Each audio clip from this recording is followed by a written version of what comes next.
प्रिय विद्यार्थियों, आज के इस वीडियो में हम अभिज्ञान शाकुंतलम नाटक के चतुर्थ अंक के 5वें पद्य से आगे अध्ययन करेंगे। कल के वीडियो में हमने देखा कि राजा दुष्यंत शकुंतला से प्रेम विवाह करके अपनी राजधानी लौट जाते हैं और महर्षि कण्व प्रवास से लौटते हैं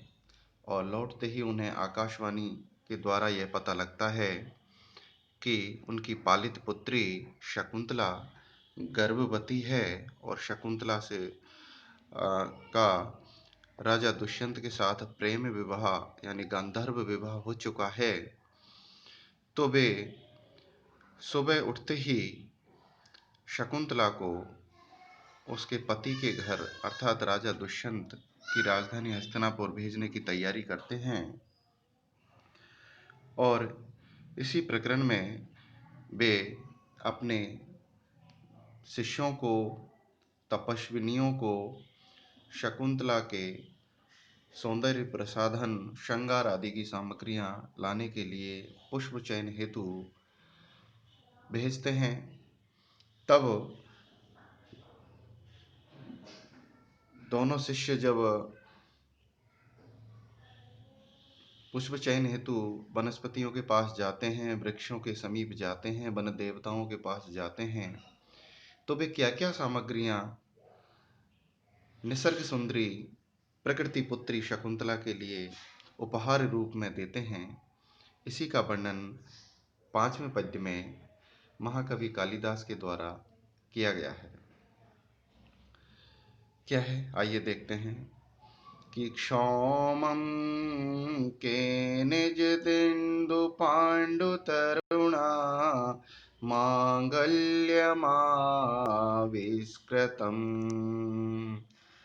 निष्ठुतश्चरणोपभोगसुलभो लाक्षारस केनचित् अन्येभ्यो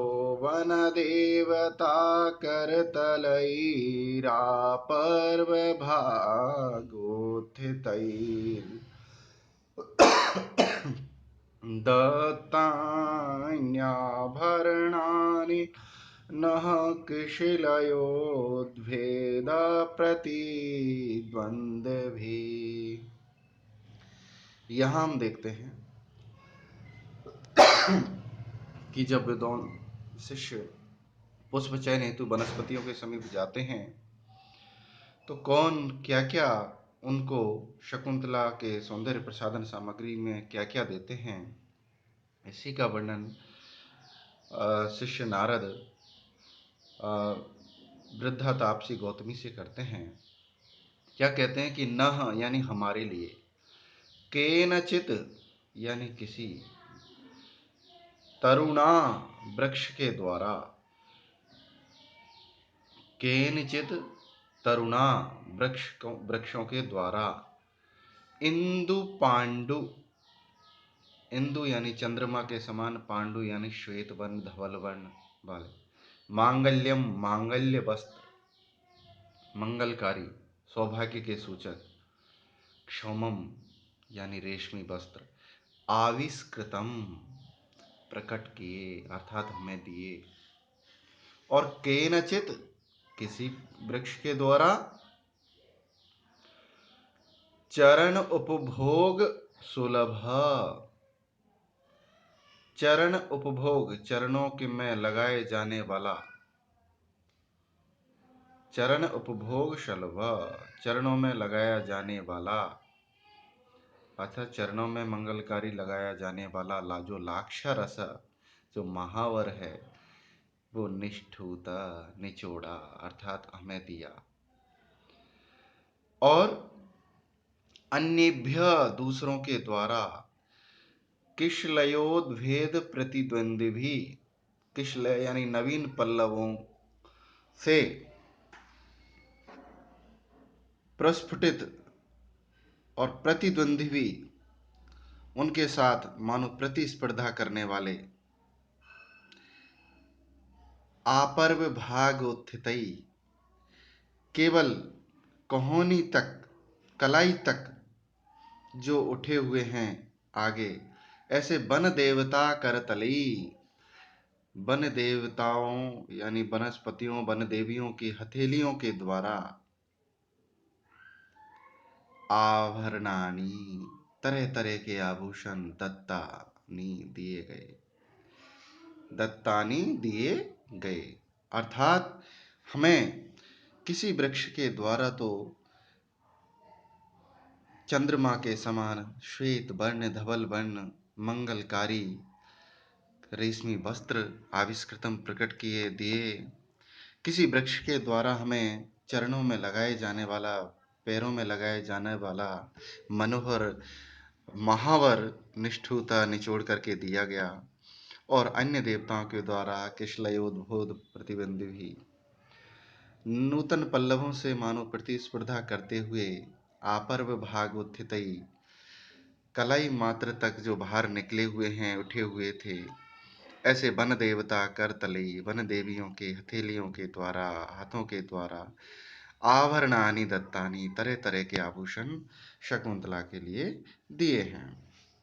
इस प्रकार इस पद्य में शार्दुल विक्रीडित छंद है और उपमा अलंकार का भी यहाँ पर सृजन हुआ है। अब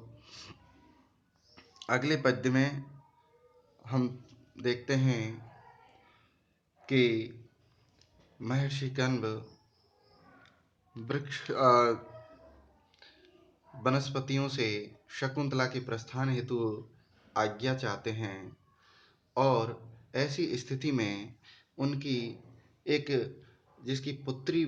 अपने पति के गृह के लिए पहली बार विवाह के बाद जब विदा होती है, तो जिस पिता की जैसी दयनीय स्थिति होती है, ठीक उस समय वैसी ही स्थिति महर्षि कण्व की स्थिति हो रही है। वे अपनी मनोस्थिति और अपनी स्थिति को इस पद्य के माध्यम से व्यक्त करते हैं। आइए देखते हैं। या शक्यद्य शकुन्तलेति हृदयं संस्पृष्टमुत्कण्ठया, कण्ठस्तम्भितबाष्पवृत्तिकलुषश्चिन्ताजडं दर्शनम्, वैक्लव्यं मम तावदीदृशमिदं स्नेहादरण्यौकसः, पीड्यन्ते गृहिण कथं नु तनया विश्लेषदुःखैर्न वै। क्या है कि अद्य यानी आज, अद्य यानी आज, शकुंतला यास्यति जा रही है, अर्थात अपने पति गृह जा रही है। इति इस कारण से, हृदयम मेरा जो हृदय है वो उत्कंठया व्याकुलता के कारण, आकुलता के कारण, संस्पृष्टम भर गया है, अर्थात हृदय से कुछ शब्द नहीं निकल पा रहे हैं, मैं कुछ कहने की स्थिति में नहीं हूं। और बाष्प वृत्ति कलुषा, बाष्प यानी आंसुओं की लगातार बहने के कारण कलुषा, कलुषित, दर्शनम दृष्टि वाला, और चिंता जड़म चिंता के कारण जड़ दृष्टि वाला, मैं कंठ स्तंभित, मेरा कंठ भी स्तंभित हो चुका है। कंठ यानी कुछ मुंह से बोल कुछ नहीं निकल पा रहे हैं, आंसू भर जाने के कारण, न तो आंखों से कुछ दिखाई दे पड़ रहा है स्पष्ट रूप से, और न शब्द भी कुछ मैं कुछ बोल पा रहा हूं। तो इस पर महर्षि कण्व कहते हैं कि अरण्यौकशा, अरण्यौकशा यानी अरण्य यानी जंगल में निवास करने वाले मेरे द्वारा, मुझ तपस्वी के द्वारा, मम तावत, मेरी जब इस प्रकार की, इदम यह, ईदृशम इस प्रकार की, वैक्लव्यम यानी व्याकुलता है, अर्थात जंगल में रहने वाले मुझ तपस्वी की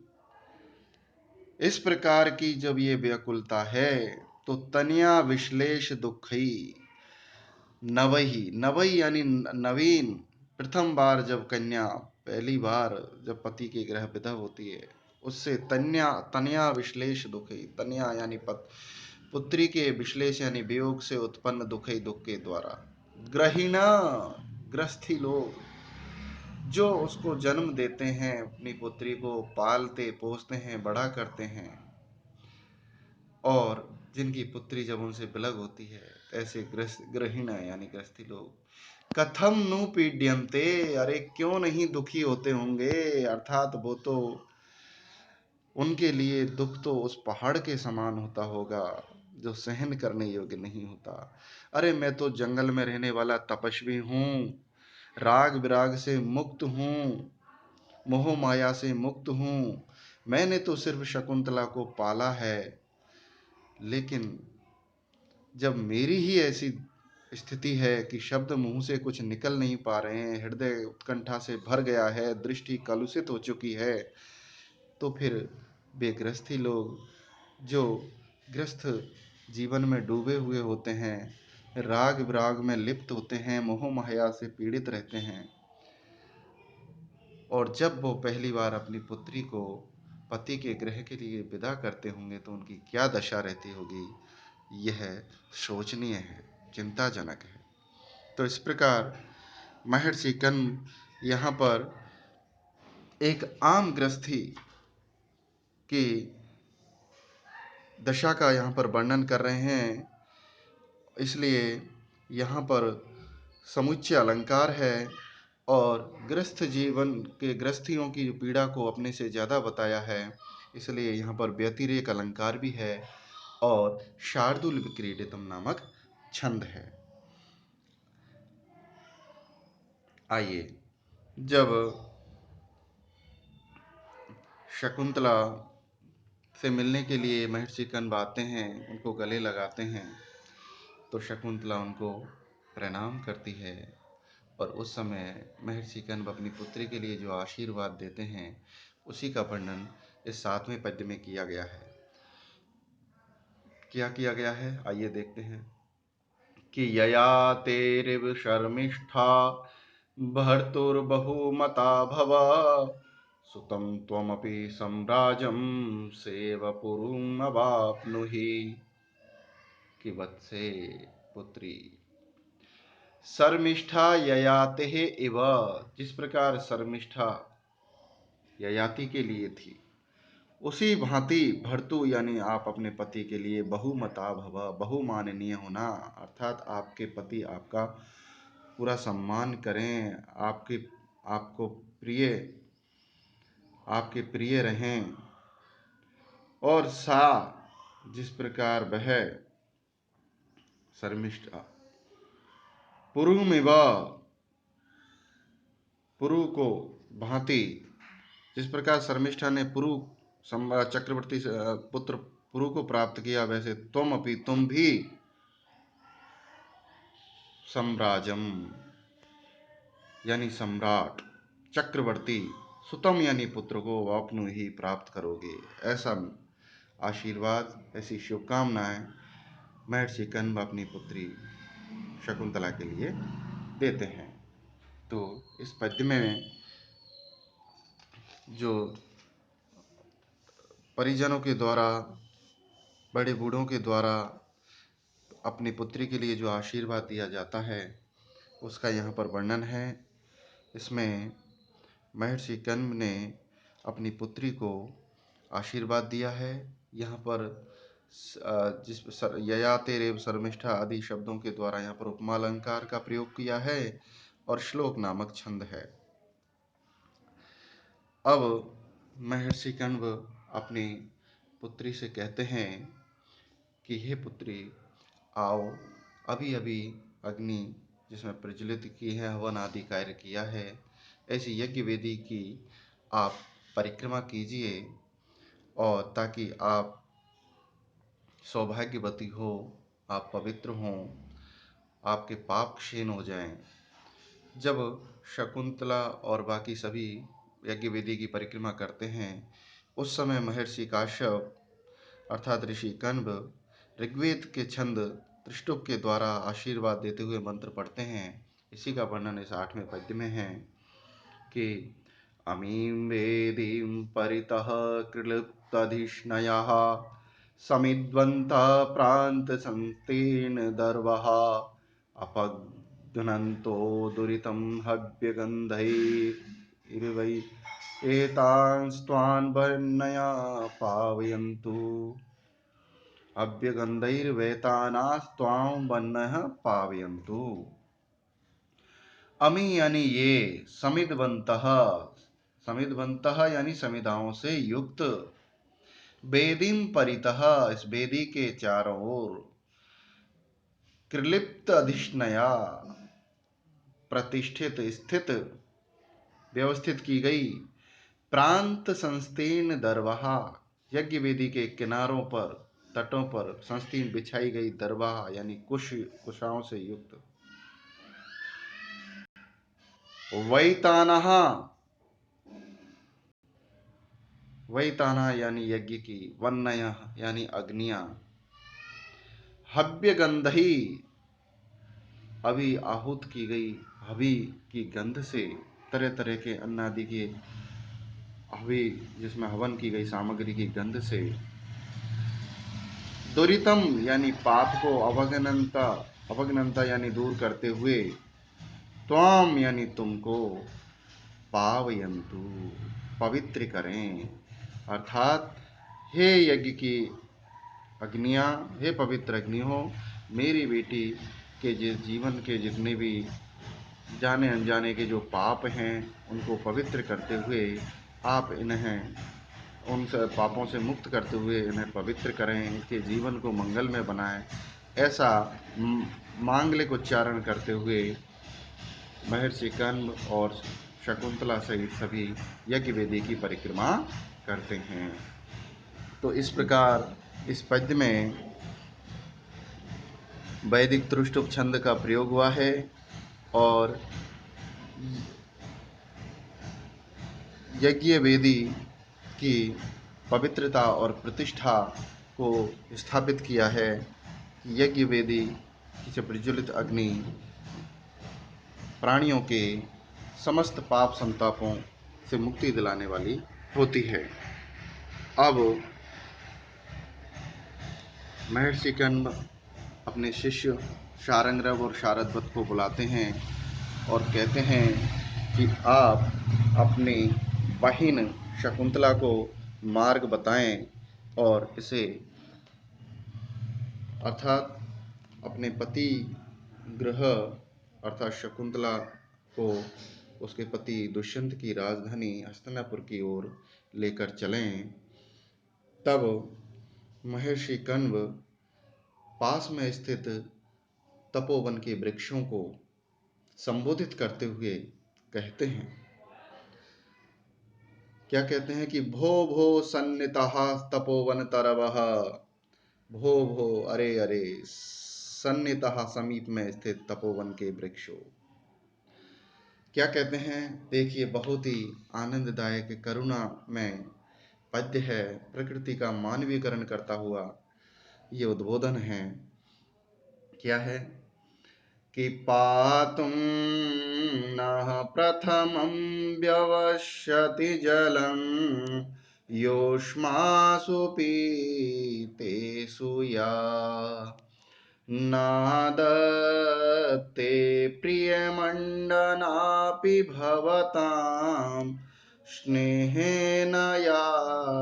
पल्लवम् आद्येवः कुसुमप्रसूतिसमये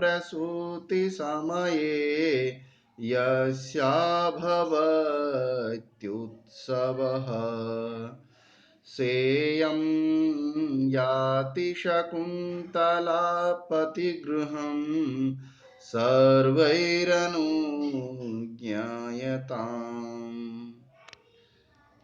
आइए देखते हैं।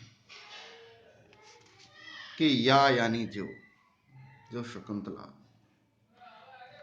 युष्मासु पीतेषु, युष्मासु पीतेषु, तुम्हें, युष्मासु यानी तुमको, अपीतेषु जल पिलाए बिना, या यानी जो शकुंतला, प्रथमम पहले, अर्थात आप लोगों को जल पिलाए बिना पहले, जलम पातुम जल पीने के लिए व्यवशति प्रयास भी नहीं करती थी, सोचती भी नहीं थी। और प्रिय मंडनापि, प्रिय मंडनापि अर्थात उसको आभूषण प्रिय होने पर भी, भवताम स्नेहेन आपके प्रति अत्यधिक अनुराग प्रेम के कारण, या यानी जो पल्लवम यानी पत्तों को न दत्ते कभी नहीं तोड़ती थी। अर्थात यद्यपि उसे आभूषण प्रिय थे, फूल पुष्प पत्तों के आभूषण बना बना करके पहनना प्रिय था, किंतु फिर भी आप लोगों से सहोदर जैसा व्यवहार होने के कारण, अत्यंत स्नेह के कारण वह आप लोगों के पत्तों को नहीं तोड़ती थी। और आद्य जब सर्वप्रथम कुसुम प्रसूति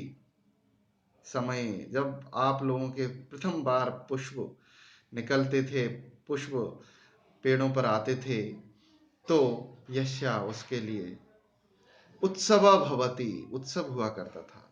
अर्थात वह यानी जब आप आद्य, आप लोगों के, वह यानी तुम्हारे आद्य यानी सर्वप्रथम कुसुम प्रसूति समय सबसे पहले जब पुष्प होते थे, अर्थात जिस लता में सबसे पहले पुष्प, पहली बार जब पुष्प आते थे, तो वह दिन यश्या जिसके लिए उत्सव भवति उत्सव की भांति होता था, अर्थात वह उस दिन उत्सव मनाती थी, आनंदित होती थी, सभी के साथ वह खुशी बांटती थी। सा वही, इयम यह शकुंतला, पति गृहम याति अपने पति के घर जा रही है, इसलिए सर्वई आप सभी के द्वारा अनुज्ञायताम इसे आज्ञा दीजिए, अर्थात इसको सभी विदा कीजिए। तो यहाँ पर तपोवन के वृक्षों को, वनस्पतियों को एक मानव की भांति चित्रित किया है, इंसान की भांति चित्रित किया है, अर्थात प्रकृति का मानवीकरण बन पड़ा है, क्योंकि शकुंतला निसर्ग पुत्री थी, प्रकृति पुत्री थी, प्रकृति ने उसको पाला पोषा बड़ा किया, प्रकृति में वातावरण में उसने निवास किया, तो सभी से उसका एक अत्यंत सहोदर और प्रेम भाव उत्पन्न हो गया था। इसलिए वही ऐसी पुत्री आज अपने पति के घर जा रही है, आप सभी आज्ञा दीजिए। तो यहाँ पर अचेतन वृक्ष आदि में चेतन के समान व्यवहार का आरोपण किया गया है, अतः समासोक्ति अलंकार यहाँ बन जाता है, साथ ही समुच्चय अलंकार की मनोहर छटा भी यहाँ पर स्थित है, और शार्दूल विक्रीडितम नामक छंद की मधुर ध्वनि भी यहाँ पर गुंजित हो रही है। तो आज के लिए इतना ही। अगले पद्यों के लिए मेरा अगला वीडियो देखें। धन्यवाद।